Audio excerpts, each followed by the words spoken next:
салом алейкум дӯстони азиз, хуш омадед ба канали мо. Умедворам ки ҳамаи шумо хуб ҳастен, тансиҳат ҳастен. имрӯза навори мо аз анами компанияи Faberlic сар мешавад. Хеле мебинед ҳама ҳозир аз Faberlic сар кардааст. Мо ҳам аз дигаро қафо намонда гуфта аз Faberlic сар кардем. Имрӯза мо распаковка дорем ва ҳамаи шуморо ба анами кори Faberlic даъват мекунам ки бисёр хеле ки шоков ҳастен. Компанияи Faberlic бисёр шансҳо чизои нағз дорад. Боз анам каталоги навда, каталога гузаштан алака, анам каталоги навда хеле ки мебинем. Шаги аввал падаркай, дар шаги аввал будаги ан ҳам яке аз анами дегҳо аст. Агар ки соҳиби анам хеле дег шудан хоҳед, ҳатман ба анами рақаме ки мо дар болои экран мемонам занг мезанед ва шуморо мо регистратсия мекунем, 220 сомон харид мекунем ва дар ва анами дегро туҳфа мегиред. Дар як агар дар Тоҷикистон бошад дар 1 дирам, дар 10 дирам, агар дар Россия бошад дар 10 рубл. Ам хеле хулоса ки бо нарх за 1 рубл бинед бо 1 рубл мегиред. Хулоса анами беҳад дегҳои фасон, ам дегҳои истифода набурдам, вале бисёр таъриф кардан ки дегҳош беҳад нағзай фасон ҳастанд ва ҳозир мо як распаковка мекунем, бо мерам тамошо мекунем чи гирифтагием, чи нест. Ана кремач хеле ки мебинед, крема бисёр таъриф карда буданд.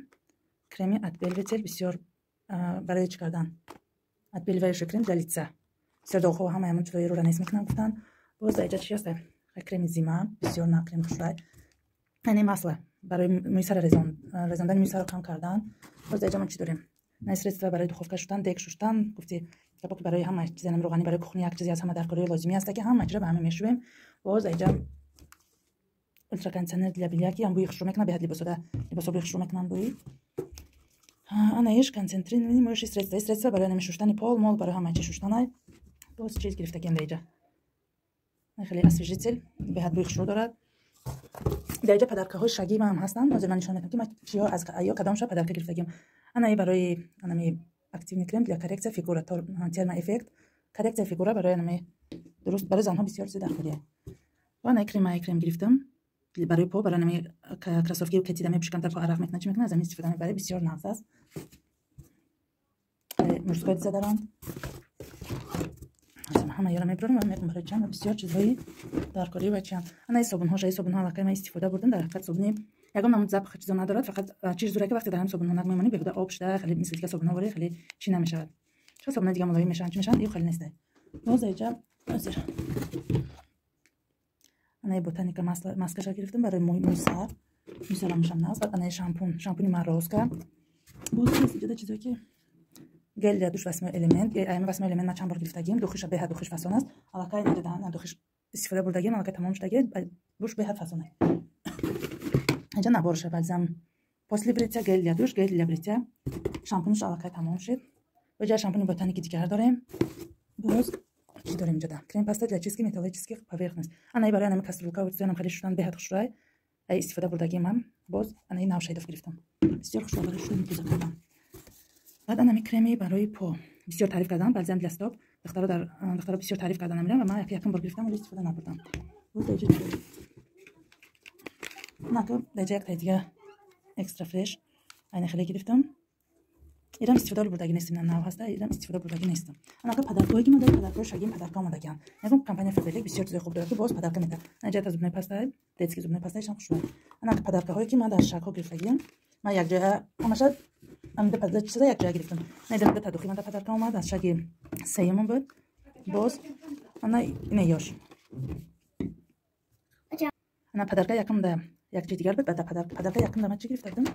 Ҳозир дар ҷа неста. Хулоса ки як падарка гирифтам, падарка диюмда мои средства ки аллакай истифодашон бурдестам. Боз чизои истифода бурдагидам барои нишон додам. Гуфтам ки одна водитель аст. Ана ира истифода мебарам, аллакай хеле чизак шумондам барои истифода бурдам. Баъд духтарон ами пасуда шварк барои гел для мития пасуда бисёр экономный буда, яъне як қатраша мегири бовар кунем. Ман як таша истифода бурдам, розови буд. Қариб як моҳ як ним моҳ истифода бурдам. Дурӯғ гӯ як моҳ як ним моҳ қариб истифода бурдам. Бисёр хеле экономный чизаш. Хеле дием шайхи истифода мебарам. Баъд ана духи ланселота мужской духиша мешам, аям тавсия метимешам, буш беҳад хушрӯ буда ишам истифода бурдам. Ҳеҷа ҳозир аз ҳама ҳамин ҳавас кардестай ҳамара декор агар хоҳем ки соҳиби чӣ шавен якан декора соҳиби якан декор шавен ами ҳамаи мо омада кор кунем ва рақамҳои ки дар болои экран мемонам аз ами рақамҳо дар шумо занг мезанед ва ёки дар комментария менависед. Мо ҳам ҳатман шумо дар чӣ шудаш ба шумо мефаҳмонем. ман худам нафаҳмонам, вале директори мо гапаи хушонай бисёр директори мо гапаи хушонай ва шумо ҳам машаб ба пуррагӣ ба чӣ мефаҳмонад. Набис бинед чӣ декори хушрӯан бисёр анами декора духтаро таъриф кардан ки декори качествашон беҳад нағзай буданд. ам хеле духтаро биен ҳамроҳи мо дар анами компания Faberlic кор карда соҳиби ҳам ами чизои мехостагии шухтон шавен ва ами туҳфаҳое ки ҳаст гиряни компания Faberlic ин дафъа беҳад чизи нағз кард ба чани дили занаҳо ки дар нигоҳ кунед дар каталогҳои дигар ҳамашон косметика ва хеле чизо бар нигоҳ кунед. Тен خلاصا کسمتیکا و هر چیزا بود. عدای کاتالوگ باشه الکی هم چیزی که برای هر یک زن برای خودم چیز بخره با بیشتر بفکرم برای خونه‌اش نقد میکنه چیز گرفتنه. و اگر که شما خواهید کار کردن حتما با ما نویسین یا کچکن بین همراه ما کار کنین و از همین توفاهایی که هست از این توفای بین توفاهاشن و برای خونه اینجا دیگه چیز زیادی یا که نیست همش هم چیزی که استفاده میبریم در روزگارمان هم چیزای دخوف شوک پاس شوک عینه زبنه پاستا نمی هر نمط کرم ها که زمستان شده بسیار هم خیلی کرم در کاره برای دست برای چی بخاطر دخوف چیزایی که ما استفاده میبریم در اینجا چیزای گرفتگی نه اون چیزی بهوده نیست یکم چیزای ضررآور نیست برای همین نه دخویم توفاهای من که به دخوف شو از این میکشم دخوی بیوتی کافه به هر هم خیلی نبيها بدخيخ شوي وهذا أنا دخيت كرش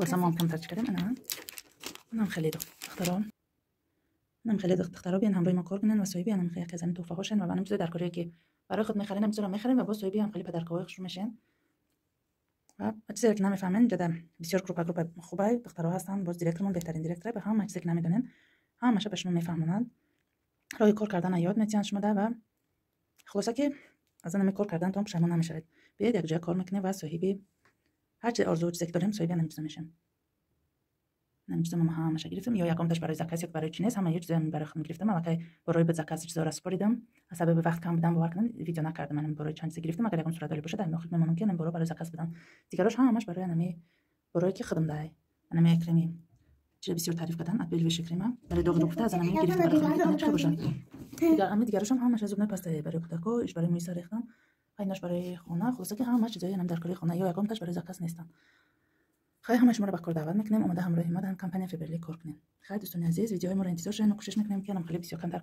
ولاگ‌ها و ویدیوها کنیم